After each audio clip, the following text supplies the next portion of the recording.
Stop worrying about what to make for dinner and start cooking instead. HelloFresh Canada will send a box of wholesome ingredients plus a simple-to-follow recipe right to your Canadian doorstep. Vegetarians, meat eaters, single people, families, there's something for almost everyone. Visit HelloFresh.ca for more info and menu options, and use the promo code CREATIVE50 for 50% off your first order. Creative Control is brought to you by FreshBooks, a ridiculously easy-to-use cloud accounting software for small business owners that saves you time and gets you paid faster. FreshBooks is now used by over 10 million people worldwide, and I want you to try it too. For your free 30-day trial, go to freshbooks.com/creative control and enter Creative Control. That's creative with a K, control with a K, in their How Did You Hear About Us section. Stay organized and get paid faster with FreshBooks.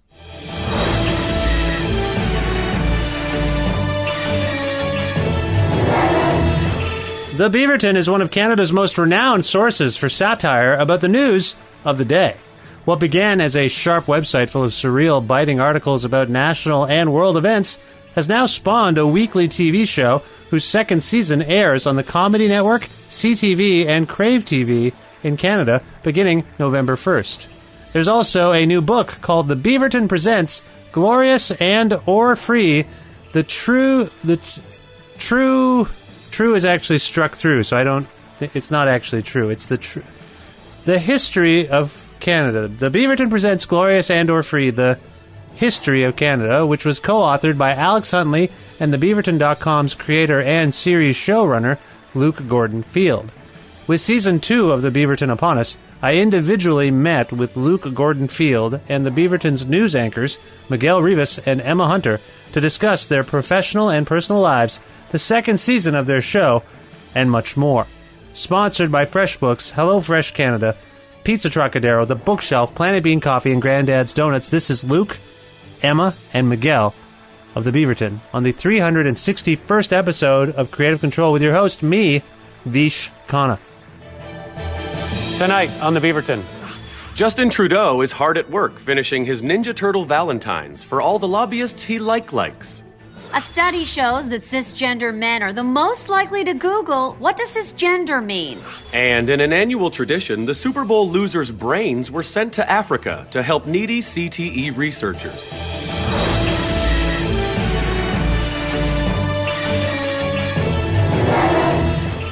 Luke, thank you so much for being on my show.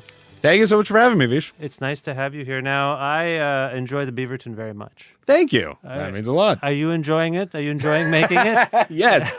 I enjoy reading it, watching it, and making it. I enjoy all of them. Yeah, there's a thing at the end of the episodes that says, this show is based on a website. Yes. Which I think is kind of hilarious. Talk about your involvement in the Beaverton generally. Absolutely, yeah. I mean, we are one of the few, that's for sure. You don't normally see that. So, yeah, it started as a website, and it was just kind of a loose collection of kids, really, looking back on it, but of comedians and former journalists and board office workers who wanted to create something and just do something new and exciting, and had all grown up as fans of The Onion and The Daily Show and all the other great satirical news out there, and wanted to make something of our own, and we just started doing it. We didn't have any backing or money or any really idea how to do it. We didn't even really know how to build a website, which is why our first website looked as terrible as it did.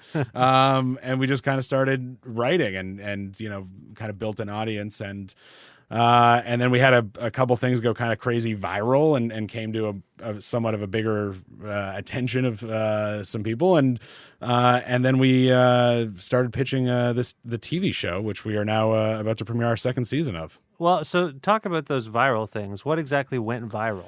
The first thing that ever went viral around the world was when Chris Hadfield came back from his mission, and he had, of course, been YouTubing and tweeting and everything the whole time. So just at some point, we were just kind of riffing on the idea of like, well, what if he didn't have Wi-Fi up there, and what if this was all on his data plan? So, and Canadians being famously overcharged for going over their data plans. It was just, the headline was Chris Hadfield comes home to 1.37 million Rogers data plan, or Rogers data bill, excuse me. Most people, especially in Canada, got the joke. The joke is that Rogers is a ridiculous, and Bell, not to give Bell a pass. Careful, but don't bite the hand. Don't bite the hand that feeds you. There, you're a Bell guy, right? Yes, that's true. And we've never said a bad word about Bell. Don't look it up. Don't just believe me. We've never said a bad word about them. Yeah. So most people in Canada, I think, got the joke, but it spread abroad. And because Chris Hadfield, being an international celebrity, had tons of fans in China and the United States, and it just kind of went viral all over the place. And specifically in China, where I think, not to say I know anything about what the Chinese comedy world is like, but I guess satirical news isn't as much of a thing there. Oh, I see. So the idea that a newspaper would lie to them was just an unheard of concept. And so we got a lot of interview requests from Chinese newspapers, and all the interview questions kind of boiled down to the same thing of like, why are you not in jail for lying to your people? And why is this allowed? They don't understand satire. Well, I mean, again, I don't know, because Sure. The list of things I know less about than Chinese comedy, but it was the interviews we took, and again, at this point we were just dumb kids who were like, writing these jokes, and we were like, sure, we'll do an interview with this Chinese daily newspaper based out of Hong Kong. Why not? And just the fact that someone would want to interview us was hilarious. So, we took this interview, the main one I'm thinking of, and she was lovely and very interesting, but just didn't understand when we just said, well, it was satire, and that word just had no meaning to her. Right. And when we explained satire, even then it didn't really seem to have any kind of meaning to her, because as she put it to us, in China, newspapers and journalism are seen as kind of sacrosanct. So the idea that you would use the medium of journalism to lie to people, even for comedy, seemed offensive. I Interesting. guess. That's fascinating. Yeah. So they take everything quite literally and seriously, it seems. That was the impression I got, yeah. Right. So your comedic background, like you mentioned The Onion, you mentioned The Daily Show. What is your comedic background? Yeah, so I started doing stand-up about a couple months before I started writing for the Beaverton. So this would have been back in 2011, late 2011, early 2012. So I'd always been a writer. I used to write humor columns for student newspapers and stuff when I was in school and everything. But as I was leaving school, and I realized at the time I was just graduating law school, and I was kind of realizing that maybe long-term being a lawyer wasn't for me. So I was just looking for as many creative outlets as possible. So I started doing stand-up comedy and writing for the Beaverton, as well as writing, humor columns for a lot of websites that no longer exist, as well as a couple that still do, like Splitsider, and would just kind of write as widely as possible, and just kind of was trying to write and kind of have my fingers in as many pots as possible, and go about it that way. So you were saying The Daily Show and The Onion. What about stand-up? Who got you into stand-up? Who are your I don't want to say who are your guys. Yeah. Well, no, who are your people? I'll challenge the basis of your question by starting with Maria Bamford, who is someone who I think is rightly being recognized now as the genius she is. Yeah. At the time, she had put out a couple albums, and she had done the Comedians of Comedy tour with Patton Oswalt, which is where I discovered her. And her album Unwanted Thought Syndrome is one of the funniest things I think that's ever been done. Yeah, absolutely. She's a amazing. genius. Yes. Yeah. So she is one of my all-timers. It's an awkward position because of, I think, the rumors that are swirling about him, which are very unfortunate. But Louis C.K. at the time was my favorite stand-up comic, and I would kind of his specials, Chewed Up and Hilarious and Shameless, were unbelievably funny, and were the kind of they were great because they were for the comedy nerds and for the non-comedy nerds. So you could watch them with your friends who obsessed over comedy and knew every George Carlin quote and every Richard Pryor joke. But you could also watch them with your friend who's never seen stand-up before, never been to a show. Yeah. So he had a great crossover effect. And another one, and I just mentioned him, but Patton Oswalt was one of my all-timers as well. Absolutely, for me too. Werewolves and Lollipops, one of the greatest comedy albums I've Unbelievable. ever heard. That KFC joke still works. It's just unbelievable. Yeah. It's just overpowering. I brought it on. I used to road manage bands every once in a while, and I would bring comedy records with me, and every time we went to someone other than that Patton Oswalt record, they'd be like, put the Patton Oswalt back on. They'd never heard of him. It was mind-blowingly great. So you've mentioned a series of absurdist comics, I think, mostly, like people who go for the surreal. You mentioned, again, some of the satire you're into. Is that your deal? Are you into more of like the left field, left of center kind of comedy? What's interesting is I think my own comedy isn't that at all, and the satire I write isn't absurdist or left field. So my stand-up is very personal and grounded in my own life, and I think a lot of the satire I write is very clearly political and charged, and I'm much more strident than some satire writers. But I think as a fan of comedy, that's what I always love the most, because I always liked. There's something when you're in comedy. There's something wonderful about seeing a comic who doesn't make you think, I wish I'd thought of that. Yeah. Because they're so unique and different that you realize you could never have written that joke. I could never write a Maria Bamford joke because our personal lives, our personalities, our outlook on the world are so different. She's very idiosyncratic as well. Yes. And most of the comedians you mentioned have their own specific lane and zone. Yes, and once you listen to 2 or 3 of their albums, you do see patterns, and you do see with Patton Oswalt especially, who just released this amazing special, Annihilation. Yeah. You certainly see his patterns, and he's very open about the fact that a lot of his comedy is I used to think this, now I think this, and that is most, if not 90% of his jokes are based on the premise that like I used to think this, or I used to believe this, or I used to do this, and now I think, believe, or do this. You grow up in Sterling, Virginia. You have a certain worldview, and then you get out in the world. The whole world comes to you, and you're like, "Oh, I didn't even know this existed." Like a whole other universe. Yeah, absolutely. But what's so amazing about that is, even though you see the pattern, even though like with The Onion and Jon Stewart, they would they had their own patterns and ways of attacking things and making jokes about things. So if you watch Jon Stewart night after night, of course you see what he's doing, and you see behind the curtain a little bit. But with the great ones, the best thing is, even though you've seen behind the curtain, it doesn't diminish the show. Yes. It just makes you experience it in a more universal way. Yeah, no, I agree. I want to talk to you about the state of satire during this very strange time. Yes. What do you mean? No. I talk a lot with comedians about the efficacy of satire at this point in time, when you have so many jokes running things, if you will. And we'll talk about that in a moment. But I want to go back to the advent of the Beaverton, because you mentioned some of the satiric programs that inspired you. Mm-hmm. What was going on in Canada? So, I mean, you must have thought you were filling a void when you came up with the Beaverton, I would think. What was happening in Canada at the time that you conceived of this thing? What was missing from Canadian satire at the time? Can you talk about that? Yeah, absolutely. I mean, I think the fundamental thing that was missing for us when we started the website was the lack of a satirical online voice. I mean, there were satirical TV shows in Canada, but I think those are primarily the CBC shows, Mercer and 22. They're primarily aimed at an older audience, and they often, not always, but came at things from the perspective of, when they were talking to politicians or talking about politicians, it was very much from the perspective of like, well, at the end of the day, we're all on the same side and same team, and we joke and you make laws, but we're all good guys, and at the end of the day, we can put our arms around each other and have a beer and everything like that. And that's a perfectly valid way to look at the world, and I think for much of Canadian history that was fair. I do think things changed a little bit under the Harper years, where it didn't feel like we were on the same side, and there was an undercurrent of anger that I felt, and I think a lot of people felt, about some of the things he was doing, particularly towards the later half of his term. And we wanted comedy that was a bit more angry and a bit more biting and sharper, and would call things out as we saw them, and not be afraid to say, this is bad, and we're going to find a funny way to point that out. But at the end of the day, no, we're not going to put our arms around you and go, watch your band perform, Steve. We're gonna call you on your,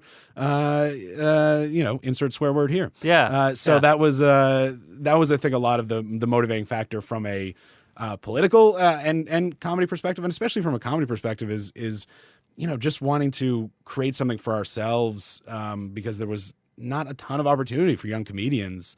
And one of the things we're most proud of with the show is how many young comedians we've gotten to hire as writers and as performers, because there was a bit of a stagnation for a while there, where there were comedy shows, but most of them weren't in Toronto.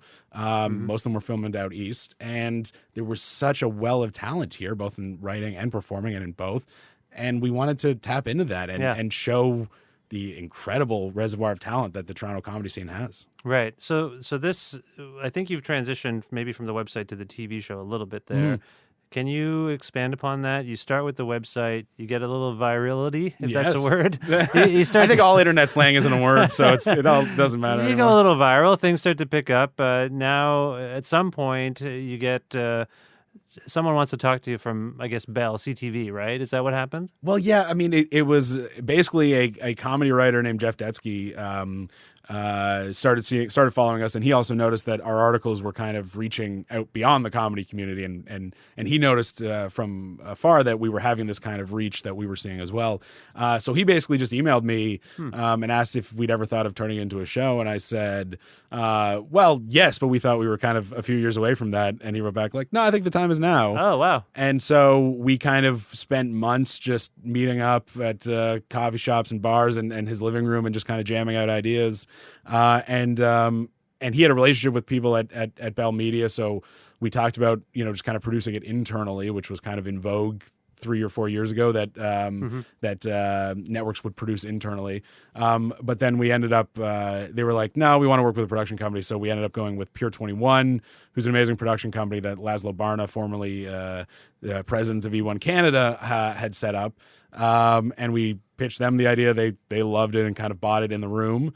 And then we went around and met with Bell Media, and kind of the exact same thing happened. So we went from, in a matter of months, going from like, well, who would want to ever do a TV show again? We're just some kids who meet at a bar and eat chicken wings and write jokes, to being kind of in the room, being told by Bell Media, like, yeah, let's develop this. This is great. That's amazing. So yeah, it was amazing, and I think not to speak for the people at Bell Media, but from conversations we've had with them since then, and that was years ago because TV development is such a long process. Is they were kind of waiting for something like this, like because they've had such success with Jon Stewart and Colbert and now Samantha Bee. They syndicate, or rather, they don't syndicate, but they bought the licenses to broadcast. They're the Canadian those home for those shows. And even though they didn't create them themselves, they're kind of the landmark Comedy Network shows is Jon Stewart and when he was on the air, Colbert. And now it's Sam Bee as well. So I think they wanted a Canadian version of that for quite some time. And they knew this wasn't going to be literally The Daily Show Canada, and it had to be different and had to be its own thing. But they wanted a biting Canadian satire show that they could pair with those shows that they've become known for. One of the fascinating things about most of these like late night satire shows is that they go after politicians, they go after the news of the day, but they're often framed as media, as mainstream media. They're framed as anchors at a desk. You've got these amazing performers, Miguel and Emma, and you're basically doing a news show. Why do you think that's a thing? Why do you think... I think satire has a lot to do with scrutinizing information and kind of addressing the fact that so many of us mistrust the information we're given. So I think that's why everyone's using, news anchors. Like the people you're supposed to trust are crazy and they're saying ridiculous things. Was there ever a point where you thought, let's not do like a news show, let's do some other format? I mean, or within that, why do a news show to make fun of the news and politics, I guess? I do think you hit it on the head with there's still, especially in Canada, there's still a kind of respect and a adoration for the nightly news and for CTV Evening News with Lloyd Robertson or The National with Peter Mansbridge. They still have that high place that is so fun to satirize and to kind of pull down into the muck with the rest of us. So there's a lot of comedy that comes from that. And certainly coming from being a satirical news website where we use the format of a daily newspaper to satirize the world around us, it only made sense when we were transitioning to a visual medium that we would use the visual medium equivalent of a daily newspaper, a daily news broadcast to tell our jokes.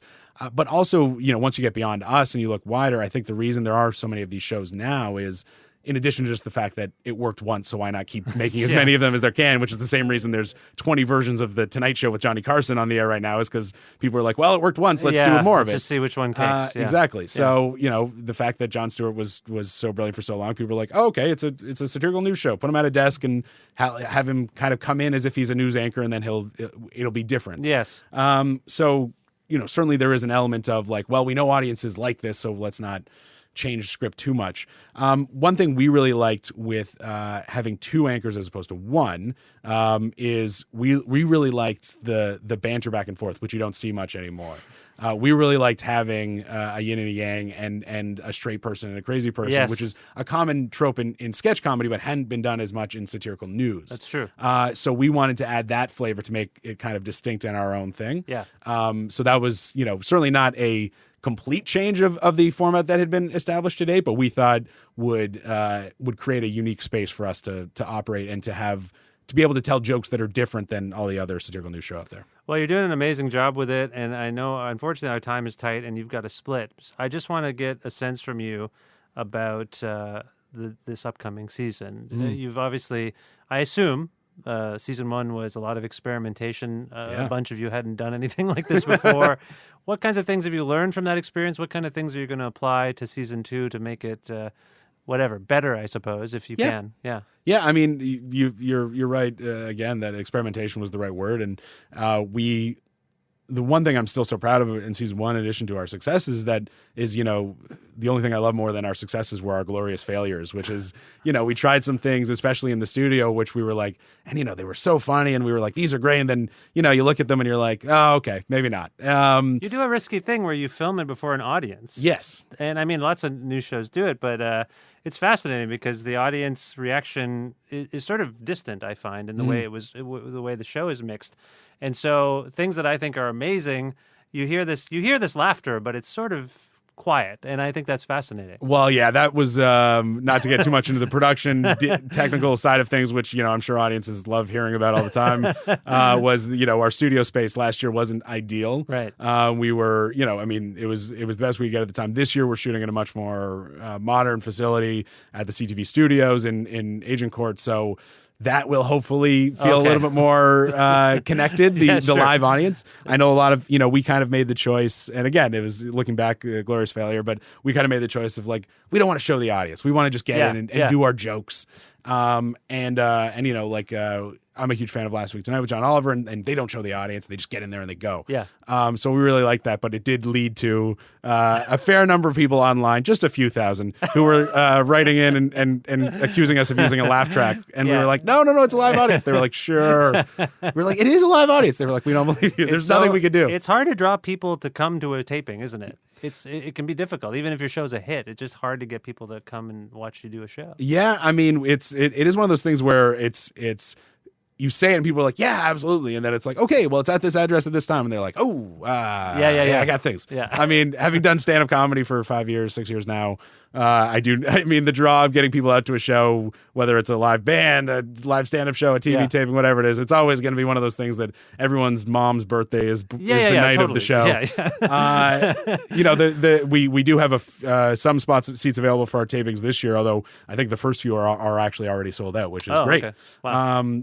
But if people want to come check out a taping, I highly encourage them to book now because they are kind of going fast. Oh, good for you. That's great. Yeah, but so anyway, so the biggest thing we wanted to change, beyond the production logistics of making the audience feel more present, as you just discussed, was I think what we were a little bit worried about in season 1 was not wanting to be too biting and satirical and dark for 22 minutes at a time. It was about finding that balance between what's something that's really going to drive our point home, and then let's maybe the next piece, let's be a little lighter and do something a little bit more, not goofy, but just a little bit more something that's going to make you laugh out loud as opposed to like think. It's so many jokes. Like Yes. it's very commendable. Like I can't get over how many jokes are in each episode between the banter between Miguel and Emma and the news stories and then the little interstitial things. It's remarkable. Yeah, thank you so much. Yeah. So it was a real, like you said, like we're a show that every week, I mean, forget about like the individual stories, just in terms of like the headlines and the throws and the banter. Like, yeah, it's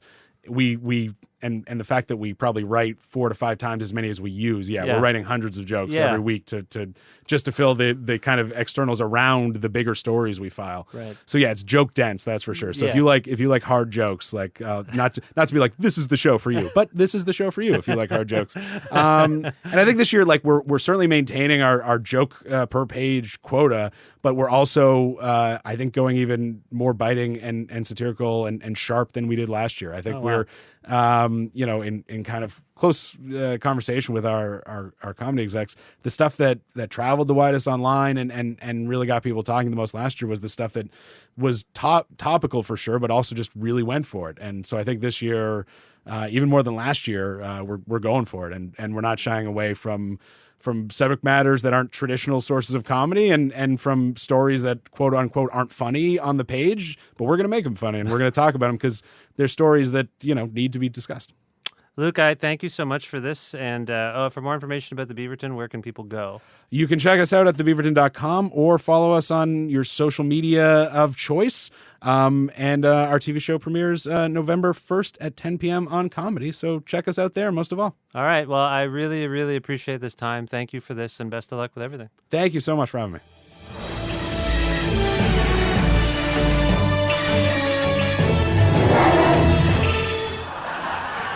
The Toronto Police Service is bringing accountability into the 21st century by equipping its frontline officers with body cameras.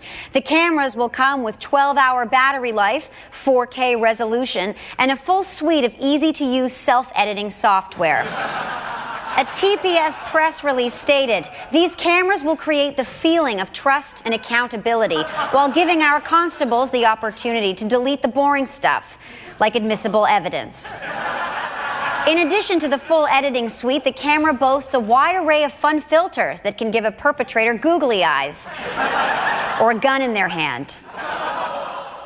Emma, thank you for being on this show. Tink you for having me. It's nice to have you. It's wonderful to be here. I'm a fan of your work on the Beaverton. Oh, exceptional. That's better than the alternative. Who was just here was Luke. Ah, Luke. Your friend Luke, he was just here and he left. Yeah, he's a real drag. The problem with the Beaverton is Luke. I don't know if he mentioned that, but yeah, he's the downside. Yin and yang. No, he didn't seem like a bad person to me. Oh, he is. Is he really bad? Oh yeah. I'm surprised his parole officer isn't here right now. Yeah. So tell me about your involvement in this show. I mean, I watched you on the show. Your interplay with Miguel is hilarious. How did you get involved in the Beaverton? I wish it was more of a romantic tale of they saw me and needed me, but it was actually sort of a way less sort of self-interested. They held auditions. Uh-huh. I showed up with a headshot and crossed my fingers like the rest of Toronto and BC and wherever else they got did they do a full search? I think they did a full cross-Canada search. And it was like a very sort of stereotypical, a number of chemistry tests and callbacks and, just trying not to pee yourself or forget or blank. And after a sort of a sea of very intense chemistry tests and reads, I got the call. And it was the best because I was a huge fan of their online presence. And now that there was going to be a TV show, it was really exciting. So. What was it about their online presence that appealed to you? Because I was talking to Luke about this, about the vacuum, maybe the void they thought they were trying to fill in terms of satire in Canada. Did you feel that? Did you feel like there wasn't something like the Beaverton? Yeah, I have to say, and I don't know how you feel about this, but I did feel a bit like we had these very pleasant, polite satirical news shows that are very important and definitely fill an important voice in the Canadian comedic landscape. Right. But that there was a place for something a little more brash and edgy, which sounds so unedgy, doesn't it, to say that? But edgy and sort of unapologetically strong. And I think that's where the Beaverton had a place and a voice, and what started at this sort of alt side of everything became a little bit more mainstream, and then people started to notice, and then TV networks started to notice, and here we are. So obviously what I was feeling, what I think a lot of maybe younger Canadians were feeling is like, come on, like let's put on our big boy pants. Let's get a little, let's ruffle some feathers out there. We can take it. Are you're Canadian? I'm Canadian. You're born and raised in Canada. Yeah. Do you think we have problems addressing our anger? Do you think we have problems actually conveying real, rancor? Yeah, I think we have. Well, let me. We're general. I'm asking you to generalize about an entire country and its people. I'm happy to do it. I'm the guy for the job. Well, my parents are immigrants, so I'm first generation Canadian, Same here, which is a cool place to be in always because you sort of have your toe in both ponds, so to speak. And I think I think that we're not that angry as a whole. I think we're pretty excited about ourselves, especially now. Yeah. But one of our greatest strengths is how self-aware we are. I mean, we are really critical of our leaders. We always have been. We're in this funny place now where we're like, look at us, nailing it. But for most of our life, we're like, oh, Stephen Harper, oh my God. Like we're sort of, we're all, in sort of, unlike the U.S., I love my president. You very rarely hear a Canadian sort of speak passionately about. It's like they're fine. I get they're fine. Well, what's the big deal? It's fine. They're going to screw it up, or I got problems with what they did in the last bill, or things like that. We're sort of really good at that. So why, when it comes to comedy, were we playing it so safe always? Like, come on. So I think it's a great opportunity for us as a country, for a lot of Canadian comics, and for us politically. Like let's do it. Yeah. You know? Yeah. Mm-hmm. So what's your background in terms of comedy, acting? Because you got to do both. You're acting as this strange character, I have to say, on your show. What's going on? I know. and it's very funny. What is your background as a performer? Well, I trained as a classical theater performer. I did Really? Shakespeare rep, Wow. for my first sort of 3 years outside of school. I played Juliet and Isabella in Measure for Measure, the pious nun, and now ha-ha. And it was wonderful training, exceptional training, because the language obviously isn't a common currency for comedic moments, because sometimes people don't know what you're saying. Mm-hmm. So it allowed this very important, honestly, just learning how to memorize things properly, unapologetically memorize it to its fullest, which is, I think, sometimes underrated. I think so. Knowing what the hell you're going to say in the moment when you're nervous. Yes. So it was great for that, for live performance, and just for learning how to find the comedic moments when it isn't obvious, which is, I think, a thing that can be really useful. So you were drawn to act because... I think my mother did community theater, Gilbert Sullivan and all that, in church basements in Etobicoke. So I spent a lot of my childhood in cigarette-filled church basements with people in corsets. That's how you want your church basement, by the way. She would die if she knew I was saying that, but let's just call it for what it was. Cigarette-filled, and smoke-filled church basements. Which ruled. Yeah. It just ruled. Yeah. And my first Shakespeare that I saw was she played Viola in Twelfth Night, and she was wonderful. And from there, I went to Queen's and studied it properly, and Ibsen and all that. And then from there, came to Toronto and promptly got no work at all, and knew that there was something, there's got to be a back door into this whole thing. Yeah. And the back door, I think, is the basement of bars, those little stages in Comedy Bar and Bad Dog, and even the back of the Rivoli, where you can kind of figure out what you do well and what you do badly. Yeah. And that's when we formed this sketch troupe called She Said What, which was 5 women. We all went to the same school, and we were all trying to do the same thing, and all were having zero luck. So we got some writing chops and characters. And from there came sketch, and then I did a little bit of sort of character stand-up on my own, which arguably might not have been very good, but I did it, and it happened. And that sort of allowed at least a niche to be associated with the actor. So when you go in the door, they're like, oh, this chick does comedy, not just here's another brunette who's 5'2". Yeah. What is this person? So it helped, I think. Well, you say you it sounds like you got into comedy for survival. Yes. Basically, for Absolutely. looking for work. Yes. So, but then you started writing your own comedy? Yeah.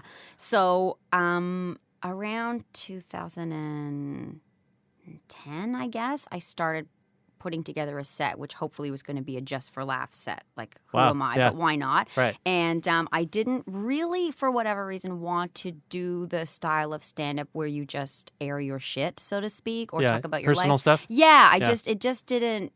I don't know. It felt like too much of a plunge too quickly. So I sort of hid behind characters and impressions, which sounds so lame even saying it, but that's what I did. Who did you do? I mean, everybody. I did Celine, like, how timely. That's like super been done, but I didn't know what I was doing. I did Julia Louis-Dreyfus and Paula Deen. I did Pitbull. You did Pitbull? Yeah. You took a bit of a left turn there. You were like Julia Louis-Dreyfus, and then well, I just tried Pitbull. to do all of a sudden, Pitbull. I mean, he's funny, and he's very funny. Like, what a disaster! And so it was just this way to like get 8 minutes really quickly, so that if SNL or a sketch show in Canada or anybody was watching, it was a really quick 8 minutes of Right. this girl can do this as like a party trick. So you're acting. I mean, that's for impressionists. I think the acting background is huge. Is that fair? Or Absolutely. Yeah. I think everything is commitment. That's Right. what I think. I think comedy is commitment and acting is commitment. That's the secret to all everything working or feeling good or timing. I think that is Right. your saving grace if you don't know what to do. So back to the survival instinct kicks in. You get into comedy. Who do you look up to as Shakespeare? There's some funny stuff in Shakespeare. Really funny stuff. Very funny stuff. Yeah. But do you have stand-up comedians you look up to? Sketch shows? You mentioned SNL. Yeah, I think all of that stuff. I think there's that period where a lot of, especially young Canadians and kids of immigrants, watch Saturday Night Live, and it feels like this thing that's really far away and really sexy. And Molly Shannon, Sherry O'Terry. I grew up with that crew, and they mid-90s. Yes, absolutely. Yeah. And they were just desperately funny and brave, and everybody took them seriously. And I felt. Which is great as a woman, that there was definitely a place for me, that it wasn't impossible that I could do it because they can do it. So I never had really that ceiling of, but what does it look like for me? Like, it looks like that. It looks like Molly Shannon falling into a pile of drums. Right. Remember that, So it was there. I Mary could see Catherine it. Gallagher? Mary Catherine Gallagher, Yeah. exactly. Yeah. And Queens was really formative, too, in terms of allowing a space for... Queens doesn't have a reputation, I don't think, for being a loose, funny school. It's like Canada's Ivy League school on some level. It definitely doesn't have like a black leotard cigarettes figuring out who you are feel. Right. But I'll tell you, it does. And it was me. It was you. And I had a crew, and we wore black leotards and smoked Belmonts and just, felt the beat, man. Were you hanging out at the grad club and doing stuff? Absolutely. It's a Yeah, nice room there. I like that It's place. a nice room, Yeah, right? It sort yeah. of smells like mold, but instead of in a good way. I used to play there in bands all No the time. I used to way. love playing there. Yeah, I enjoyed it. on. Virginia, did you know Virginia there? She used to run the... No, I think I'm a lot younger than you. Oh, really? No. Come on. I think we're the same age. Yeah. I think so. Anyway, Queens is good, and it's good that you found yourself there. So you audition, you get into the Beaverton world. What's that like for you? What's it like to go from, being a fan of the site to actually acting in this show that was kind of this invention? I think it was, for me, what was most important, and I'm not sure how Miguel approached it, but for me, I thought that this thing has existed before me in the same way a play has existed before me, in the same way that if you, come into a sketch after someone else has written it, I'm really comfortable with that, with a thing being established before me and wanting to honor what these people created. And so I knew from the tone of the website and the way they wrote their articles that this was not a place for sort of large, goofy stuff. And for me, felt like the straighter and smaller, the better the comedy will play. Mm-hmm. And I think if you look at Air Farce, which is a great show, 22 Minutes, they're a little bigger and broader. And so that box has been ticked. Whereas with the Beaverton, there was space for this other thing, smaller, more direct, like The Onion, that style. And I think it worked. And I think that's why I was lucky in the audition that maybe they thought I kind of understood the voice they were trying to have. Right. So you say it's something that is already established and you're stepping into it, which is true on one level, but on another, you're creating this version of a character, I think. Oh yeah, no. Once I got the job, we're having a complete overhaul of this piece of shit you call the Beaverton. It's going to be me, all me, Emma Hunter's show, and I've got people fired. I threw fits. Yeah. I basically Jennifer Lopez, the Beaverton. I'm picking up on that vibe. Yeah. Oh yeah. Move out of my way. Who do you know who I am? That sort of thing. What Luke was saying was, interestingly, because I was asking him about the fact, again, before he was hauled back to prison, Luke was telling me about the fact that, one of the signatures of your show is that you have these two hosts that are not on the same page. One seems to be a straight person who, you know what I mean? Yes. He, in this case, seems to be like, I'm just going to read the news. I don't really have I'm not going to extemporize. I'm not going to offer my little opinion about stuff. Whereas Emma, occasionally we get a dark window into Emma's soul, and you're just like, what is happening with Emma? So he was saying, Luke, that, this was interesting to have this tension between the hosts, because often if there's two hosts, they're both kind of playing it straight. Right. So talk about that. Can you talk about that dynamic? dynamic? Yeah, absolutely. No, I think that the dynamic is really important, obviously, because it's us at a desk for 80% of the show. So Mm-hmm. if that doesn't work, there'll be a staleness and people will change the channel. So we knew that was important. And there's a lot going on right now, and there's a lot going on in terms of comedy and male-female dynamics and gender and all that stuff. Right. And the Beaverton is a cool, positive space that is interested in being funny, but also being on the right side of history and acknowledging exactly where we are. Mm-hmm. So I think that if you take the Jane, you ignorant slut from SNL Yes. back in the day. Dan Aykroyd, Jane Curtin, yeah. Right, where there is this dynamic where the guy, usually the girl sets up the guy's jokes. The woman wants to keep it straight and keep things moving, and the guy is goofy and, falls off the wagon, and we don't know where he's at. Like And the Anchorman thing that happened with that movie? which is fine, and Yeah. it's a great thing, and it exists, and those shows are funny, and those characters are awesome. And we weren't trying to do the opposite or really thinking about it that much. It just sort of happened. Yeah. That this dynamic got created, and Miguel is a very cool, wonderfully giving performer. I think he's brilliant in his own right, and he can do anything. He can do any character. He's got like a sea of voices that he does. He's just a really smart, positive performer and very comfortable in his own skin. So whatever happened with the writing and the way this thing sort of unfolded, the dynamic was such that Miguel played straighter and I played just weird, which I love. Yeah, where's Emma's, like, I know you, because you have this theatrical background, I assume you really want to know, maybe I'm suggesting your method or something, but I imagine you really want to get into the character, where they're from, where they're coming from.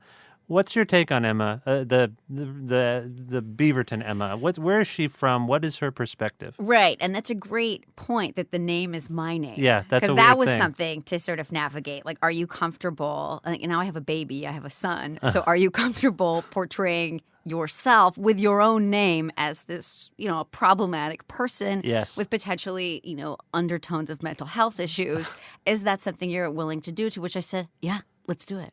Because what the hell else am I doing? You know what Is I mean? there a precedent for that? Like, when I think of that, when you mention that, I think of Tim Heidecker. I think of Tim Heidecker. I love Tim Heidecker. I'm Yes. a huge fan. Yeah, so Tim and Eric are I love them. Tim was on the show talking about a rock record he made, and all the feedback I got was it was so weird to hear him, because it was just him talking about music. Wow. Initially. And then subsequently he's been on the show, I think, a couple more times in character. And him and Greg Turkington were doing a bit where I had to be in between them in the On Cinema universe, and it was a bit. I'm freaking out. Yeah. Oh my God. Yeah. So Greg was here? No, not here. It was all over the phone. They can't do that. It's old school phone in kind Got of it. radio show tension Okay. type thing with those guys. Anyway, my point is, Tim, I asked him about this. I've asked him about this a couple times. He is himself. He is Tim Heidecker in almost every instance, in every universe. It's very strange, but he pulls it off. And if you buy it, you buy it. This is just a different iteration of Tim. Right. And so, is that, you say that's who you were thinking of a little bit? Yeah, definitely. Okay. Yeah, and I think those guys are a huge inspiration for the type of thing I think we can do. And it's not to say that we're, pulling, but it definitely is an inspiration in terms of where to go and how this stuff can land, Yeah. how much of you is infused with this other stuff. And I think it's like, for me, my favorite type of horror is the stuff that's sinister as opposed to in your face. So, something that looks humanistic, but there's something just slightly off. Like the Guillermo del Toro stuff, where it looks human, but there's something wrong just with a part of it is so much scarier. And I think that can sort of play into the comedy thing, that something that's almost 100% but 2% off, to me, plays much funnier than sort of really in your face, hit you over the head. Well, I don't know about you, but so growing up, I loved SNL, but I loved Seinfeld, and I loved the Larry Sanders Show, and I loved Gary Shandling generally, because Gary would often do this fourth wall stuff where the Larry Sanders Show universe was, everyone was sort of playing, he'd come up with this character, Larry Sanders, but the celebrities that would come on were playing an exaggerated version of themselves. Seinfeld, the same thing. Like, he's playing himself, but it's a universe, and it's a universe, if you get into the lore, you realize it's all based on Larry David's life, and then Curb is the same. So all this weird reality stuff is happening where reality is being skewed. The Beaverton is set up, and since The Daily Show and Weekend Update did this thing where, hey, we're the news, you can trust us, but everything's crazy. Yeah. And the Beaverton's in that world too, where you're set up as a news show where you're satirizing the news of the day and the politics of the day, but you're also satirizing the media. Right. Right? Right. What does that mean to you exactly? Like, what does it mean to you to be inside of a medium, making fun of the medium and the people that represent it? That's weird. It's weird. It's a lot of things going on. I know it is. Yeah, I think that's right. And I think what works so well about that is it sort of has this umbrella of anything goes. Because if everything's being made fun of while you're doing it, then almost like the material there's nothing that needs to be precious because we're making fun of all of it. We're making fun of ourselves. Like, we're in it too. Miguel, Rivas, and Emma Hunter, we're a joke. The media is a joke. Politics are a joke. Canada's a joke. What do you want to say? So, like, no holds barred. Like, everything's on the table. Yeah. Yeah, and I think it's important that we have a place for that in our country with our own people because, like, I remember, what is it now, like 6 years ago, the sort of tragedy apocalypse that was Rob Ford. Yeah. This whole thing went down.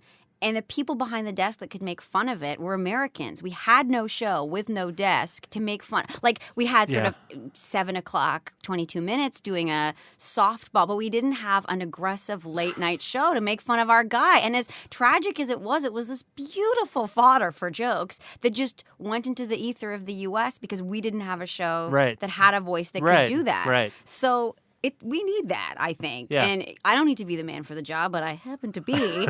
But I'm glad, regardless, that space exists for that type of content and for that type of, I don't know, self-cajoling. Yeah. So you start, the first season is I mean, we're going to talk about the second season in a moment, but the first season, I think, was trial and error for everyone involved. Oh, season 1. Yeah, what are we doing? What did you take away from that experience of making season 1? Like, what were the major, you learn things as you go. Yeah, absolutely. And it's a weird thing when you're learning in public. Yeah. You're putting a thing out and then realizing something about it once everyone has seen it. Right. So were there things about the first season where you were like... Well, I needed contacts. I can't see, so I learned that. Oh, that's right. You don't wear glasses on this show. No. Turns out I should because I can't see. So I couldn't read the teleprompter, so that was exciting. Okay. I think a big thing was, I don't know if this is too behind the curtain, but... in anything, as I'm sure you know, speaking to performers, there's a huge part of any type of performance, which is notes. You get notes from your director, you get notes after rehearsal. And what's interesting is because we do live tapings, if anybody wants to come, you should come. And so you do this performance, and then the director will give you notes in front of 200 people. That's an interesting feeling. What, during the actual taping? Yeah, because we have to get the take. So we'll shoot one, and then the director will say, you know what, Emma, can you bring it down a little? And I'll go, okay. And it's like, and then I have to do it again in front of everyone. I mean, but that's good. Like, what else is there? It's like life is happening before you. So that was definitely humbling. And I get a lot of notes. Yeah, I presume you don't have the budget or luxury of a dress rehearsal, right? No, we do. I'm just that bad. We definitely have a dress rehearsal. We have a dress rehearsal. In front of like a crowd? The rehearsal is private, but because there's so much going on with the tech and the screen and everything's in the truck and music, we have this there's a lot of moving parts. And Sheila O'Brien, who is our sort of overall director, is really talented, but she's managing so many things that sometimes the actual performance on the day gets handled on the day. I see. So... you do table reads and stuff? Yeah, I'm trying to tell you I'm not that good, okay? That's what I'm saying. I don't know. It doesn't come across on the show. I think you're great. Not that good? Nope. Usually it's just bring it down, Hunter, is the main note. Sure. Can you just relax a little bit? So that's just an interesting feeling. Right. But I think I'm getting better at it. I just go, yeah, okay. And I feel less precious about myself. You've done live theater. You must have had some notes. Lots of notes, but usually the notes are in front of the cast after the rehearsal. Oh, the fact that it's in front of people is weird. I'm a big fan. And then, she was a little big. I didn't like it either. I'm glad they're handling that. I just picture that sort of going on. Okay. And I think Miguel and I got more comfortable, too, with our own... Like, we're just getting more comfortable throwing in our own stuff and working on the fly and all that stuff. One of my favorite moments of every episode is the going to commercial where Miguel will turn to you and say something and you have to react to it. And sometimes it's at the end of the episodes, too. Is that improvised? Yeah. After the break, we'll meet the nude old man in the locker room who wants to talk politics with you. My balls, I feel like I could shape them into various things. Like that old show, Puppet. he'll just say like, I can shape my balls in a weird way. Yeah. Yeah. And for the longest, I can't remember that you guys could hear that, but for about the first 4 episodes, I would sort of fill in the blanks of this long story about a rash I had in '97. And I think real Miguel was sort of like, I'm really over the rash bit. And I was like, I'm not. I got 20 more of these. I got this really bad rash at camp. He's like, okay, can we wrap it up? Is it a challenge? Are you trying to break each other up? Yeah. Yeah. So just in that little commercial. The day is long. Yeah. Yeah. He just, the way he turns so stoically to you and says something insane, I just think is amazing. So, okay. So you learned some things. Is there anything about the new season that we will notice? Are there changes that will be reflected? Well, I won't be pregnant. I was pregnant the whole time and hiding it. I noticed you were shot from and nobody knew, so I was running to the bathroom to throw up. So I'm really looking forward to sort of not also having that going on in my... You got notes as a pregnant lady in public? Yeah, thank you. Who are these directors? Monsters. They just sound like terrible people. Yeah, my organic talent is constantly being snuffed out everywhere I go. They're dressing down a pregnant woman. Thank you. I can't and all believe I want this. is a couple of drinks and to do my job. A couple of drinks. You turn into Beaverton Emma there all of a sudden. Exactly. Yeah, right.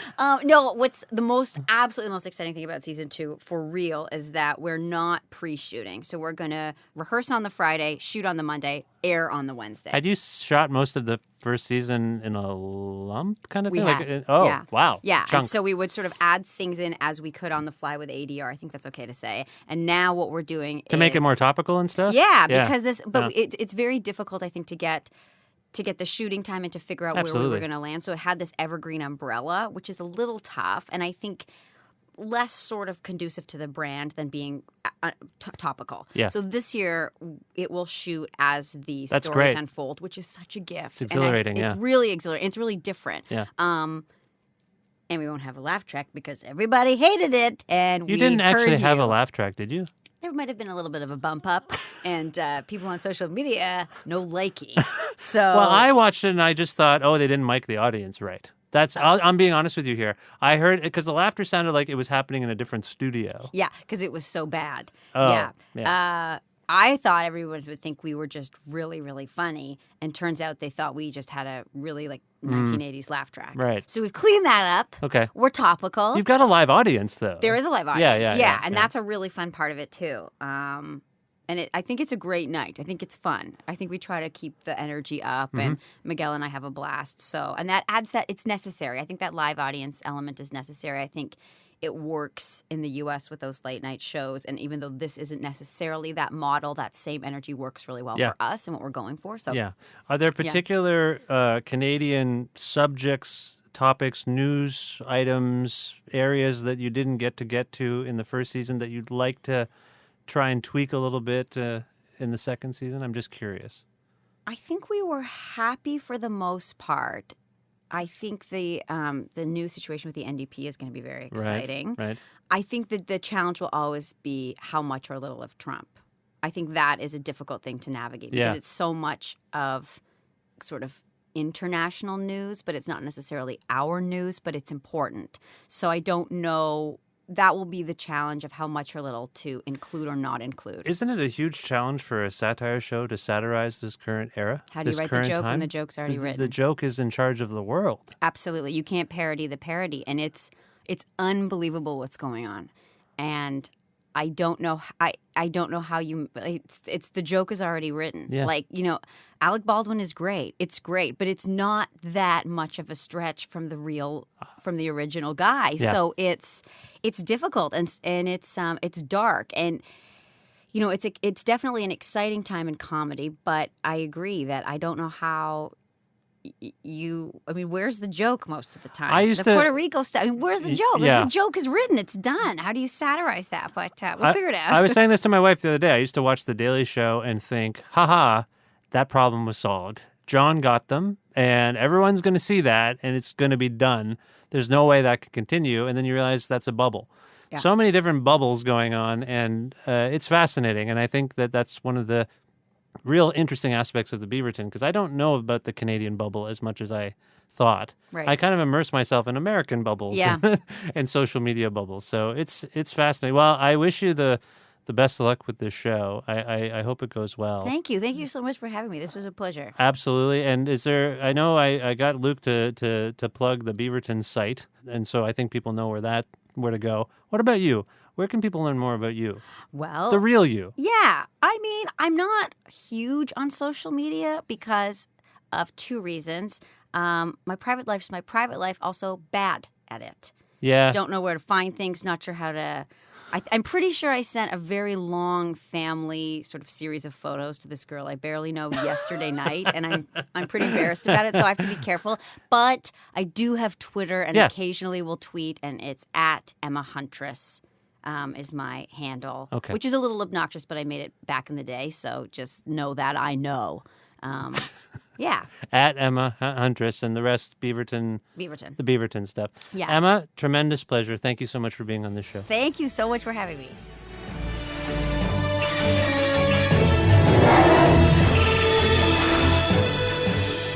Creative Control once again acknowledges the support of FreshBooks, a cloud accounting software for small business owners with some truly thoughtful features that you'll love. Try it free for 30 days. Go to freshbooks.com/creative control, and in the How Did You Hear About Us section, enter Creative Control. That's creative with a K and control with a K. Organize your money and get paid faster with FreshBooks.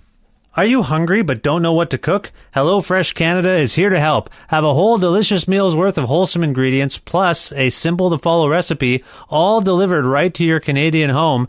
There are vegetarian options and plans for single people and families, too. I've tried this. It was great. Visit HelloFresh.ca for more information and menu options, and use the promo code CREATIVE50. That's creative with a K, 50, for 50% off your first order.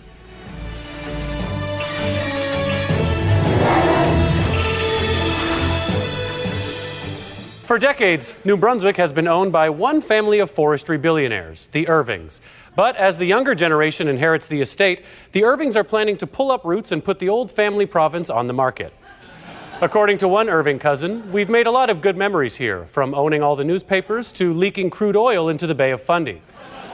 But we've had our eye on some up-and-coming, poorly regulated, resource-heavy neighborhoods, like the Congo, or whatever they're calling Rhodesia these days. The Irvings have already started to renovate the province by putting a fresh coat of paint on Moncton and evicting the province's 790,000 squatters. But no matter what they do, it's obvious New Brunswick will be bought as a teardown, like when the Weston family bulldozed Ontario and put up a Loblaws. Hi, Miguel. How are you? I'm well. How are you? I'm very well. It's nice to have you on the show. Thank you for having me on the show. I'm glad to be here. I've had some of your colleagues on the show. Oh, no. Yes. Do you know who I'm referring to? I assume Emma Hunter. That is one. Maybe Luke Gordon Field? Yes, that is the other. You guessed correctly. That was amazing. That was like... How about that? I want to congratulate you on the success of the Beaverton. You must be excited. Thank you very much. Yeah, season 2 is just starting now, and yeah, it feels really great. Now, we're going to cover a fair amount of ground here. I want to begin simply by asking you how you got embroiled or involved in this whole thing with the Beaverton. Can you, I imagine there were auditions and whatnot, but can you tell us the story? Sure, yeah. There was a sort of a super group sketch troupe a couple years ago that I was a part of called Get Some, which featured, I'm in another sketch troupe, my long-running sketch troupe, Tony Ho, and with Roger Bainbridge and Adam Niebergall, and all three of us were in it with, big people like Mark Little and Justin Collette, who's now on Broadway doing School of Rock. Oh. And Laura Silovitz, who's on the Beaverton, and others, So it was kind of a super group, and we were doing these regular shows at the Bad Dog Theater and other places. And I guess we just kind of all caught the attention of some casting directors, and we were all kind of known sketch and comedy entities anyways, but this was a real hyper-focused version of it. And then that's sort of when the Beaverton auditions were going on, and based on some of the sketches I think I had done in that show, they called me in for the Beaverton. They called in a lot of people, but they called me in, and I kind of went 6 auditions deep as they were doing chemistry tests and everything. It was over a month-long process, and just kind of endeared myself to them, I guess, with my stiff delivery. The chemistry test is fascinating. It sounds like something that would be done in elementary school, but They want to make sure that you and your co-anchor are aligned. That's right, yeah. And then so you would have when they get it down to a final group of people and they're trying to build a duo, you kind of go in and read several bits with different people, in this case for me, I was going across from actresses. But they also had, they had other people still in the running. And me and Emma just kind of really clicked, I think, in those auditions. We've known each other for like 10 years, but we've never actually done anything together. But we had a lot of mutual respect and we're friends. And I don't know, I guess it just kind of read really well. Yeah, can you expand upon that chemistry? Emma and I had what I would classify as a delightful conversation. And oh goodness, yeah, it was lovely. She seems great. Talk about that chemistry. How does that manifest itself? Because I was telling her one of my favorite moments of every Beaverton episode is when you cut to a break and you seem to lead the way in saying something preposterous, I think, to break her up, make her laugh. Is that the goal there? I would say that that's a pretty accurate description. Yeah, there's a dangerous thing in any kind of script if I'm involved where it's like, and then just chatter here for a little bit or do banter, but there's nothing to say. I always just try and see how far I can go and take it. And Emma's a pretty rock solid performer, but I think I know how to wiggle my way in there and make her laugh. Yeah. Being very silly. And it's sort of something you establish with the live studio audience as well. They kind of know, they pick up really quickly that those moments are improvised and extra goofy. And so people are kind of waiting for it. So there's this like bizarre energy in the studio. It kind of just makes the more absurd thing you can say and get away with, the more likely everyone's going to laugh. Yeah. No, I look forward to those. I look forward to that moment because you just never know what you're going to say. And you always know it's going to fade out. So you can really just like introduce an idea and put, for in my case, put Emma on the spot to give like one response that might even be faded out before the sentence is finished. Yeah, exactly. Yeah. I presume it's a fun set. We don't see with the end result of that fade out. Have you ever, either of you ended up in hysterics because of those moments? Oh yeah. I more times than we can count, luckily it's live to tape, but we can still do extra takes. So we try and hold on as long as we can, but the truth is we break all the time. Yeah. And that in those tinier moments. And those tinier moments are still born of chemistry, right? I mean, if you go for something silly and your colleague doesn't respond, or doesn't find it funny, I mean, that's chemistry. That's or lack of chemistry or what have you. Yeah. And sometimes that just flips back on you and makes you look like an idiot, which is also fine. I don't mind looking like an idiot.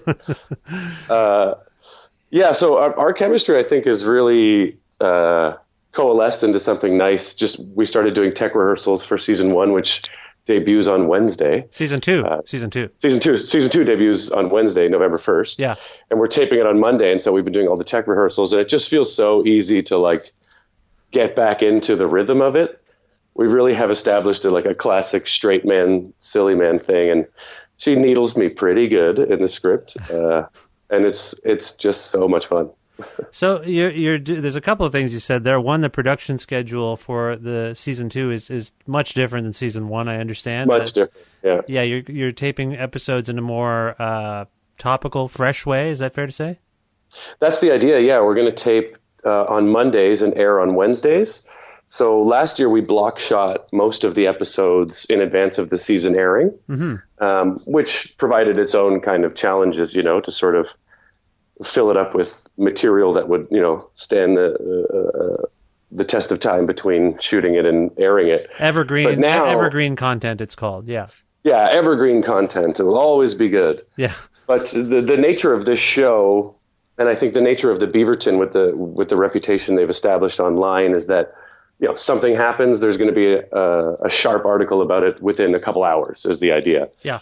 And so translating that vibe to TV, I think, is what everyone involved always wanted. And it just makes a lot more sense. And we're all super excited at the idea of commenting on what's actually going on, Within that excitement, is there any fear? Because you're changing the production schedule and that's a tight turnaround, right? To have a show ready for Wednesday. Is there any fear there? Yeah, I think that there's still this fear in my mind of the 48 hours in between Monday and Wednesday airing, but because Trump can change the narrative in the zeitgeist of the news like with one tweet and however long it takes to tweet. Yeah. So there is still that immediacy of the news, but I think it's mostly excitement because there was a lack of opportunity maybe last year for the writers and us to sort of attack something that just happened. And we got really lucky a few times being ahead of the curve on certain topics. Like we shot a what if Trump won and a what if Hillary won last year. Mm-hmm. And I think that really played well for the first episode. And we had a fanciful kind of bit about Russian hacking that ended up airing the week that story really broke. And so there's like a couple happy accidents there. But this year feels like, we can really attack the ideas that we want to attack in a timely fashion. Right. So I think it's like a thrill for everybody. And certainly the writers are primed to get at it. Right.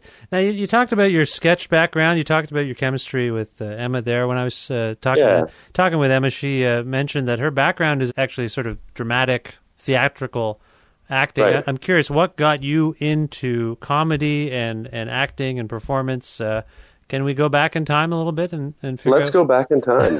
figure out where you came from exactly?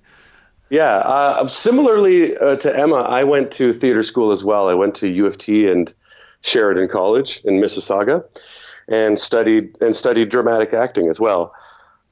I kind of always thought that would be more of the path I would take, that I would be a classic trained actor. Sure. But in Toronto and in Canada, and I think everywhere, you find out that getting on stage in comedy is really easy. You're playing small rooms and stuff, but in Toronto, for instance, we quickly found out that you could get on stage every single night if you want to. Oh, right. You could get in front of people and do a variety of different types of performances. There's just so many stages and so many different random shows going on.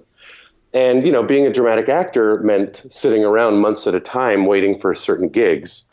So my brother, Freddie Rivas, who I still do comedy with, he had more of an aim on being a comedian directly, like right, as soon as he finished school. And he just kind of pulled me into it a little bit, I think. And then I was, you get quickly addicted to the idea of people judging you on stage with immediacy rather than waiting for a chance for someone to say, okay, now you can do it. Yeah. We just got into this DIY situation of doing shows whenever and however we wanted. So then that quickly became, for a while it took me, I wasn't sure I was a comedian or that I should call myself a comedian. And then, you're years and years deep and you're like, oh, I guess I'm a comedian.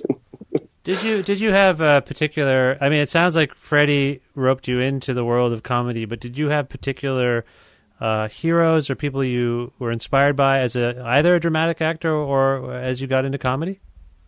Yeah, looking back, it was always comedy. I was always obsessed with comedy. My mom let us watch Saturday Night Live very early, so we were early addicts of that show, and particularly the Will Ferrell era was one where that we were pretty much, that's the only thing we talked about and watched. And also Mr. Show is for sure a huge thing for me. Yep. I discovered it a bit later than everyone else, but I dove right in deep and it quickly became my favorite thing ever. And also Kids in the Hall was something that I watched as a kid and barely understood. And then when I got older, thought it was the greatest, still think it's the greatest thing. So, a lot of classic sketch heroes and stuff. But someone else I think who I always talk about that drives a lot of comedy that I do is Chris Morris, who is a British comedian who has a real darker tint and darker outlook on everything. And he's also has like a real satirical brain. And I think that sort of informed a lot more of the comedy I do as I got older.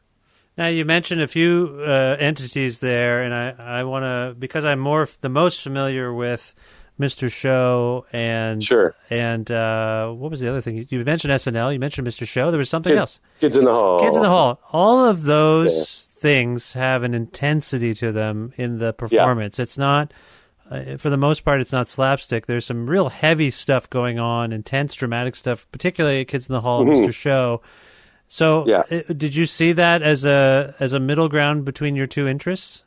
Yeah, I think that's sort of being a serious actor, or, I feel silly saying that, but having a serious acting training background and the ability to really commit to parts. I sort of globbed onto people like Bob Odenkirk and Phil Hartman's style of performance, where they use sort of very serious acting to undercut situations and get comedy out of that, rather than enormous broad performances, which I obviously loved. But for me, I just saw a window into performance there. Oh, if I can take people on more of a serious thing where they like believe what I'm doing, then being really silly and stupid at the end for the purpose of comedy kind of becomes easy. Yeah, totally. Yeah, I can see that. Now, we've all seen the success of the Beaverton in Canada, from the website to the TV show. Did you feel like it was filling some kind of void in Canada? We are inundated with these kind of news-oriented satire shows where it's not simply the news of the day and the politics of the day that's sort of being scrutinized. It's actually the medium itself. It's the media itself. And I think that's why so many of the shows try to take over that space, with a desk and the chair and an anchor person. And Canada's had its fair share of those kinds of shows as well. But absolutely. Did you think that the Beaverton was filling a particular niche that needed filling? Yeah, I do. I think that the fact that it's newer and younger and a little bit more internet savvy than some of the Canadian satirical news shows of the past, it has an opportunity to speak to a different generation, I think. And something else that I think it really does that Emma and I use as our tentpole kind of thing is we're not really ourselves just being like, hey, everybody, welcome to the news. Here's my wild take. We're really using the medium and the performance styles and the language style to put a commentary on it as well. How you are receiving the news is commented on a lot less, I think, in a lot of the satirical news shows of now. It's more like stand-ups just kind of ranting in a different format. Yeah, which can be great, but I think what the Beaverton is able to do and what people respond to is sort of taking the medium and shining a light on that. Seeing when you just sort of breaking down the expectations of how you intake the news. Well, this brings up an interesting point, because Emma and I had a pretty interesting conversation about the fact that she's named after herself. Her character, your character, you using your own given names, and that can be... And faces. And you're actually using your own faces and for the most part, your own bodies. I know Emma was pregnant there, and they had to kind of do some TV magic. Some hair extensions, yeah. Yeah, exactly. But that's a fascinating thing to me, too. Emma and I ended up having this conversation about Tim Heidecker and the fact that Tim Heidecker is always Tim Heidecker, no matter what universe of his you're entering, whatever character. And it put me in mind of Stephen Colbert, because when the Colbert Report occurred, he was the anomaly to Jon Stewart, and now it's everyone. I mean, there's so many different kinds of people putting themselves out there as, like you say, kind of an angry voice. But Colbert was a caricature. He was Stephen Colbert, but he was really a caricature of Bill O'Reilly and those kinds of people. How has it been for you psychologically to know that you're putting yourself out there as yourself, but as a caricature of yourself? How does that make you feel? Honestly, for me, it feels really comfortable. My main sketch troupe that I've done comedy with for the past several years and still do outside of the Beaverton is what I mentioned before. Is called Tony Ho, with Roger Bainbridge and Adam Niebergall. Mm-hmm. And we sort of took that approach really early on of not really having character names. Every sketch would be Miguel, Roger, and Adam. Right. Just in different scenarios. And I always found that it's like a great way to familiarize yourself with the audience. But you're still wearing that mask. You're still kind of clearly performing. And Tim Heidecker's like the a big successful example of that too. For me, it's been kind of fun because I think people who don't know me through the Beaverton think that I'm a certain way. And when I'm different, inevitably, it's sort of this opportunity to surprise people in performance and stuff. So honestly, for me, I feel like it's been sort of a fun boost and a fun sort of game to play. And it also lets me rant about the news without having to necessarily say, yeah, that's me, you know? And this season, there's going to be some more ranty stuff that'll be a little bit closer to me in real life. So right. I'm kind of getting the best of both worlds out here. Lorne Michaels always said to, I forget exactly who he said it to, but when he cast, I think it was Amy Poehler, he was like, well, get ready to be famous because you're going to say your name on television every week. Right. And you're like, oh, yeah, I guess it's a great way to sort of build your profile. Yeah, even though she's playing characters. Yeah, that's right. Yeah, are you the guy from the thing? It'll be like, no, you're Miguel from the Beaverton. Yeah, no, it's true. It's true. It's fascinating. And in terms of the upcoming season of your show, and in relation to, you know, I've talked to Luke and Emma about the fact that the first season was completely an experiment, I think. No one had... Yeah, I think so. You'd not worked together before. It was all just kind of catch as catch can to see what worked. Having taken all that experience, what is your sense of how things are going to go in the second season? Just in terms of, like, things you've learned, lessons learned. Obviously, we've talked about the production schedule being different. Yeah. But are there things about the show that you're looking forward to improving upon personally? Yeah, I think just generally being more comfortable and confident in what our role is, because also Emma and I were also, it was like, okay, how are we going to be up here? What are we going to do? Whereas now I feel like we know, and we know where we want to take things, not to spoil anything, but we know the sort of adjustments we want to make in terms of how we present ourselves. So to me, it feels like this great opportunity to be a bit more of like an authoritative voice on some of the things I'm going to get to say. Yeah. Put myself out there a bit more, even though we're talking about having your fake character and name. I feel like there might be a bit more of a blend of the real Miguel and Emma into the show. And I think it's going to go really well. I think it's best for the show. I think the whole production kind of really did a good job of taking what worked last year and putting it into this year. Just adjusting what types of sketches we even do, the darkness of the voice versus how much we want to appeal to literally everyone. Mm-hmm. I think that all the best elements of last year are being sort of synthesized to this year. And honestly, it's a bit of a roller coaster because of the production change, but everyone's feeling like really strapped in and ready to go this year, I think, as opposed to unsure of what the voice should be, you know? Yeah. You and I have talked about the dynamic between you and Emma on screen, and she and I talked about it too. The first season, clearly you were the straight man and she was off. She just seemed a little off. Party animal. Well, something was up. I didn't necessarily see, I don't think Emma and I shared the same point of view, whereas I could relate to you in terms of trying to make sense of a lot of nonsense. Is that going to change as much? Is that dynamic going to shift a little bit? Are you going to seem a little more odd? I think we tried to inject a little bit of oddness into tiny moments last year, but this year we'll probably lean into it a bit harder. Mm-hmm. I mean, the classic setup of straight man and silly woman kind of works really well for us, and I think we're going to try and expand that. But now that it's kind of established, it's really easy to flip it on its head in various episodes and bits. Yeah. And just even in this first episode, we have a version of that. Whenever Laura Silovitz, who's the financial correspondent on the show, is on, her and Emma sort of team up against me, and it very quickly puts me into the negative light. Right. Everybody seems to enjoy that. Oh, okay. So we got to give the people what they want, and make stiff, relatable Miguel into a bit of a weirdo if we can this year. Yeah, I think you got away a little scot-free last year.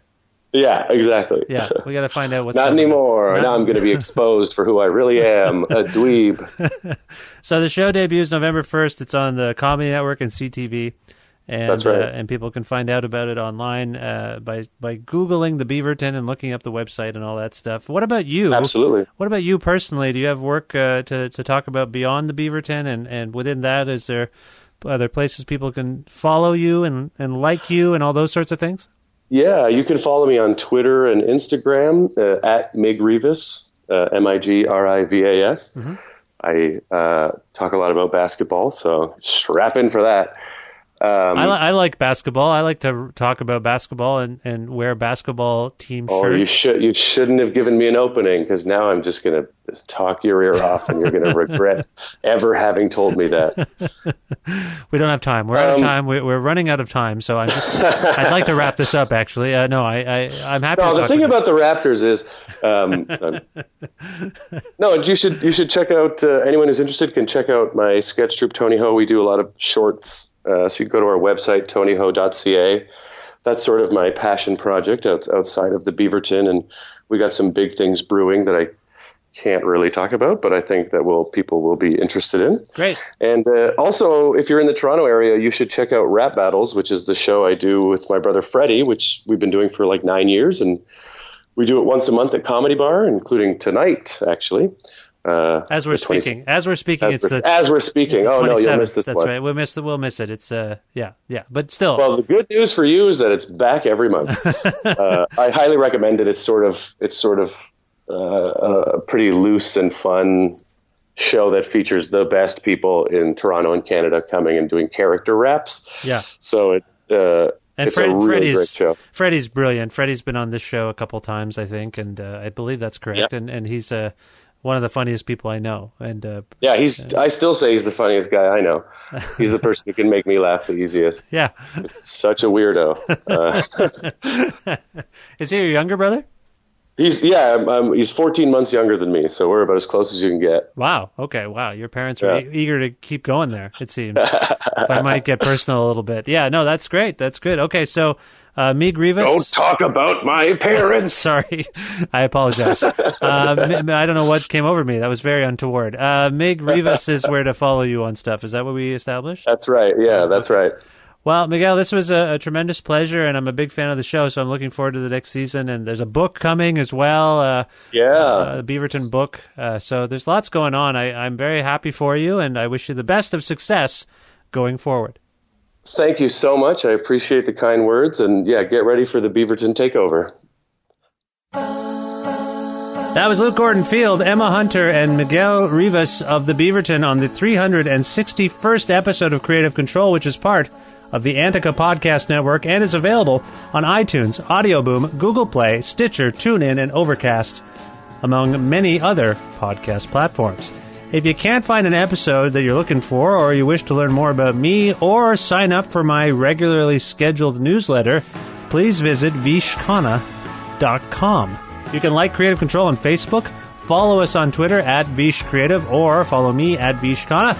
Listen to a radio show version of Creative Control on Wednesdays at noon Eastern Standard Time around the world at CFRU.ca or on an actual radio at 93.3 FM if you're in or near Guelph. Also, please visit patreon.com/Creative Control to make a flexible monthly donation to keep this podcast going. Sometimes the podcast doesn't feel like it needs to keep going. I need all the help I can get. Just the moral support, a little bit of money, $1, $2 a month, whatever you can do. That would be great. Patreon.com/Creative Control. This episode would not be possible without our sponsors, Pizza Trocadero, whom you can call for pickup or delivery, 519-829-2444. Check them out at trocaderoguelph.ca. They're in Guelph. Don't go ordering pizza from Idaho or something. The Bookshelf, an independently owned bookstore, bar, music venue, and movie theater located at 41 Quebec Street in Guelph. Learn more about them at bookshelf.ca. Planet Bean, freshly roasted, fair trade, certified organic coffee. For more information, visit planetbeancoffee.com. Granddad's Donuts, located at 574 James Street North in Hamilton, Ontario. Amazing donuts. Get yourself a coffee in Guelph, then drive all the way to Hamilton, have some donuts. It'll be great. Granddads.ca for more info if I didn't say that already.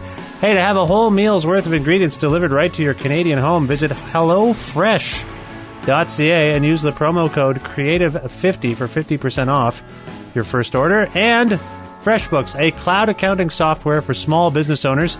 Try it free for 30 days, courtesy of this show. Go to freshbooks.com/Creative Control, and in their How Did You Hear About Us section, enter as one word Creative Control. That's creative with a K and control with a K. Let me know how it works for you. I'm curious. All right, that's the end of another episode. Thank you for leaving positive reviews and comments on all the podcast platforms. Subscribe to the show, download episodes of the show. That's the reason we have advertisers and all that kind of thing. So even if you're not going to listen right away, download the thing, stream it, whatever, download it, and you help that way. So that would be great. All right. Thank you so much. I will talk to you soon. Goodbye for now.